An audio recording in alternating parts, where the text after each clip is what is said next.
রোজকারের মতন আমি সোমা চলে এসেছি তোমাদের জন্য বাহারি রান্নাঘরে। আজকে রান্না নিয়ে আজকে আমি করবো একটু ফুলকপির ভর্তা। তো ফুলকপির ভর্তাটা আমি কীভাবে করবো তার জন্য আমার ভিডিওটা দেখা তোমাদের কাছে অনুরোধ রইল।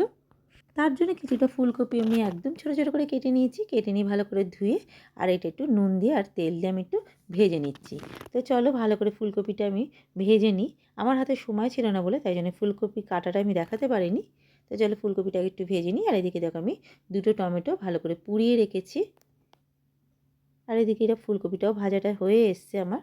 ফুলকপিটা দেখো ভাজা হয়ে এসছে, নামিয়ে নিয়েছি। আর কড়াইতে দিয়ে দিয়েছি একটুখানি তেল, সর্ষের তেল। ভর্তা মানেই সর্ষের তেল দিয়ে করতে লাগে। আর এই তেলের মধ্যে দিয়ে দিলাম একটুখানি কালো জিরে আর দিলাম দুখানা শুকনো লঙ্কা। আর একটু দিয়ে দেবো নুন। আমি নুন দিলে পরে শুকনো লঙ্কাটা ভালো মচমচে থাকবে। শুকনো লঙ্কাটা ভালো করে ভেজে নেবো আমি। দেখো শুকনো লঙ্কাটা কিন্তু ভাজা হয়ে গেছে, এটা আমি তুলে ফেলবো। আর এই তেলের মধ্যে আমি দিয়ে দেবো কিছুটা পেঁয়াজ কুচানো আর দেবো 5-6 রসুনের কোয়া।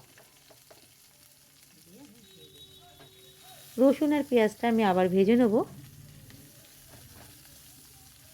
খুব বেশি ভাজবো না, যাতে পেঁয়াজটা রসুনটা একটু আধ ভাজা থাকে। পেঁয়াজ রসুনটা দেখো ভাজা হতে হতে এদিকে আমি টমেটোমের চোকলাটাও আমি ছাড়িয়ে নিই। এদিকে দেখো পেঁয়াজ রসুনটাও ভাজা হয়ে গেছে, এটা আমি এবার নামিয়ে ফেলবো। কপির মধ্যে ঢেলে দেবো আমি, ভেজে রাখা কপিটার মধ্যে। দেখো ভেজে রাখার কপিটার মধ্যে ঢেলে রেখেছি, এর মধ্যে দিয়ে দিলাম কিছুটা ধনেপাতা কুচি। এবার চলো ভালো করে এটা মাখামাখি করে নিই। দেখো মেখে নিয়ে চলে এসেছি আমি। এটা একটা শুকনো লঙ্কা দিয়ে আমি এটা গার্নিশ করে নিয়েছি। এইভাবে তোমরা এটা বাড়িতে একবার ট্রাই করে দেখতে পারো, গরম ভাতে ভীষণ ভালো লাগে খেতে। আর এইরকম আমার রেসিপিটা যদি ভালো লেগে থাকে আমার চ্যানেলটাকে সাবস্ক্রাইব করে দেবে। ফেসবুক প্রোফাইল থেকে দেখলে পেজটাকে লাইক শেয়ার কমেন্ট করার অনুরোধ রইল।